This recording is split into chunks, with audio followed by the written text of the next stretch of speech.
Salut, bienvenue chez moi. Je m'appelle Julien, je fais partie du projet Alplyme. Et voilà, je ferai la traversée des Alpes avec Xavier et Jeanne pour récolter des fonds pour la maladie de Lyme dont je suis atteint depuis 2008. Donc voilà, je voulais vous raconter un peu mon histoire, savoir un petit peu qui je suis. Donc je suis issu d'une famille de garagistes, puisque mon papa et mon grand-père étaient garagistes.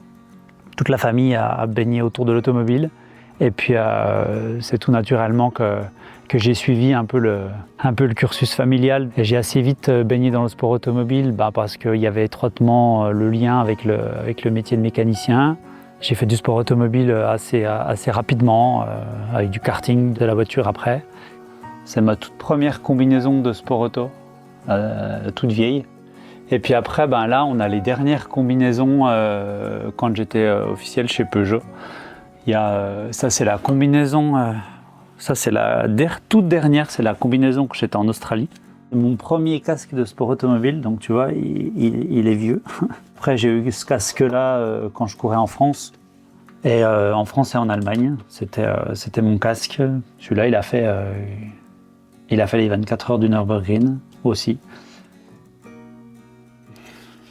Ça c'est une photo de 2009. Une année après avoir eu la maladie de Lyme.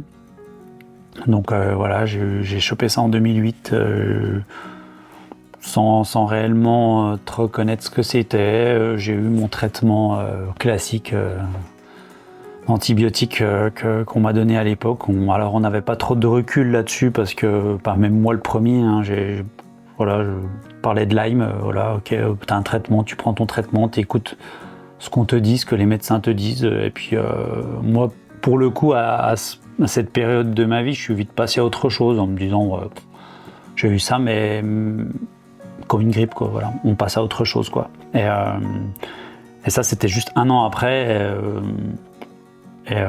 J'avais complètement sorti ça de ma tête, quoi. Enfin voilà.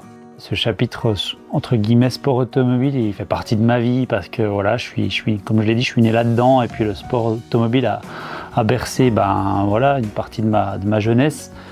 Mais je pense que ça a été quelque part vite rattrapé par ma passion, ma vraie passion du début, d'être guide de haute montagne. Donc ça, c'est vraiment quelque chose qui pour moi est le plus important. Après la maladie, elle me rattrape un petit peu gentiment par un corps qui change, des douleurs articulaires, mais vraiment très aléatoires, des moments plus forts que d'autres, des moments où il n'y a rien du tout. Je sais que potentiellement ça peut avoir des effets néfastes sur ma vie d'après. Je sais que le métier de guide, c'est un métier qui demande de l'effort.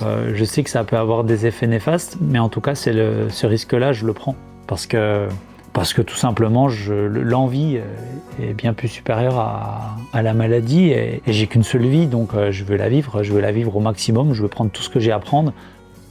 En 15 jours ou 20 ou 13 ou 14, je sais pas, de traverser, il y aura forcément des moments compliqués, des moments durs, des moments où on va peut-être dire aujourd'hui c'est une journée sans, donc on fait pas, on s'arrête, on se repose, et puis on repartira mieux demain ou après-demain, je sais pas. Donc forcément que ça met un frein, mais c'est ce qui fait aussi la beauté de cette traversée, parce que c'est aussi montrer à tous ceux qui ont Lyme et qui ne peuvent pas bouger, qui sont cloués, qui sont au lit, c'est juste qu'il faut... En fait, il y a toujours, on arrivera toujours à arriver au bout du tunnel. Il y a de l'espoir, en fait.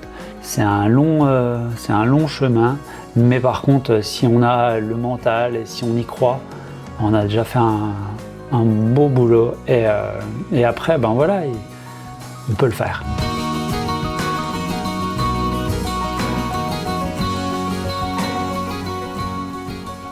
Ça va être dur.